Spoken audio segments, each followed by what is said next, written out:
नमस्कार दोस्तों, अगर आप भी अपने पर्सनल आईडी से कभी कभार तत्काल की टिकट बुक करते हो ऑनलाइन, तो ये वीडियो आपके लिए है, इसलिए एंड तक जरूर देख लेना। कहीं ऐसा ना हो कि मेरी तरह आपको भी पछताना पड़े। तो दोस्तों एक्चुअली मेरे साथ हुआ कि मैं आपको डिटेल से बता देता हूँ। तो दोस्तों अभी तक मैंने जितने भी तत्काल की टिकट बुक करते आया हूँ अपनी पर्सनल आईडी से, वो मैं सक्सेसफुल बुक कर लेता था और मुझे कहीं भी कोई भी दिक्कत नहीं आई है।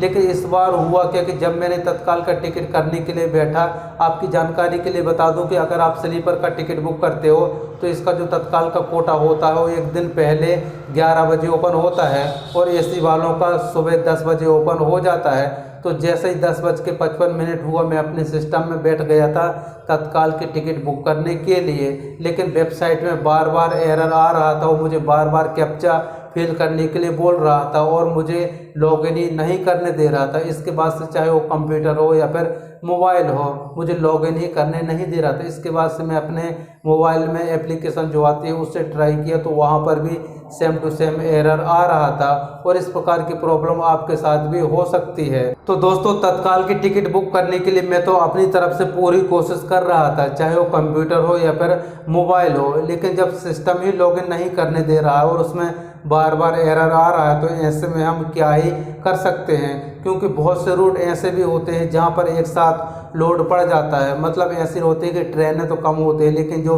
पैसेंजर होते हैं बहुत ज़्यादा होते हैं। इस वजह से जो तत्काल का होता है वहाँ पर बहुत ज़्यादा लोड पड़ता है और यहाँ पर आपको वेबसाइट में एरर देखने को मिलती है। लेकिन बहुत से रूट ऐसे भी होते हैं जो कि आप आसानी से बुक कर सकते हो और आपको कोई भी दिक्कत नहीं आती है।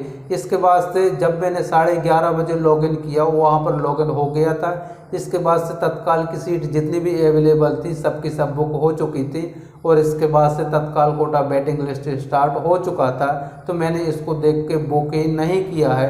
तो मुझे पता है कि तत्काल कोटा वेटिंग लिस्ट तो कंफर्म होगा ही नहीं, तो बुक करके क्या फ़ायदा खामखा। तो दोस्तों इस प्रकार की प्रॉब्लम आपको भी आ सकती है। अब इसका सोल्यूशन क्या है? इसका सोल्यूशन ये है कि जिस दिन आप तत्काल की टिकट बुक करने बैठते हो उस दिन एक दिन पहले आपको डेमो के लिए ऐसे ही इसी रूट में और इसी ट्रेन में ट्राई करना है। अगर सक्सेसफुल वेबसाइट या फिर मोबाइल आपको लॉगिन करने दे रहा है और आपको टिकट बुक करने दे रहा है, तो आप श्योर हो जाइए कि जिस दिन मैं टिकट बुक करूंगा उस दिन भी एरर नहीं आएगा। और अगर आपको एक दिन पहले आप ट्राई करते हो डेमो के लिए और आपको इस प्रकार की दिक्कत आ रही है, तो आप एक काम कर सकते हो, नज़दीकी आप अपने रेलवे स्टेशन में जाइए और तत्काल के लिए जो भी वहाँ पर सिस्टम है, टोकन नंबर अगर सिस्टम है टोकन वाला, तो आप टोकन वाला पूछ लीजिए और उनसे टाइम टेबल पूछ लीजिए। इसके बाद से आप फॉर्म फिलअप करके और अपने टाइम के अनुसार आप तत्काल की टिकट बुक करवा सकते हो। और मैंने भी इसी प्रकार से किया था अपने रेलवे काउंटर से, क्योंकि जो सिस्टम होता है वो हमको लॉगिन ही नहीं करने दे रहा है। और जब लॉगिन ही नहीं करने दे रहा है तो हम टिकट बुक कैसे कर सकते हैं? मैंने अपनी तरफ से तो पूरी ट्राई किया था लेकिन मैं फेल हो गया था इस रूट में। बाकी जितने भी रूट होते हैं उस पर तो मैं बुक कर ही लेता हूँ आसानी से।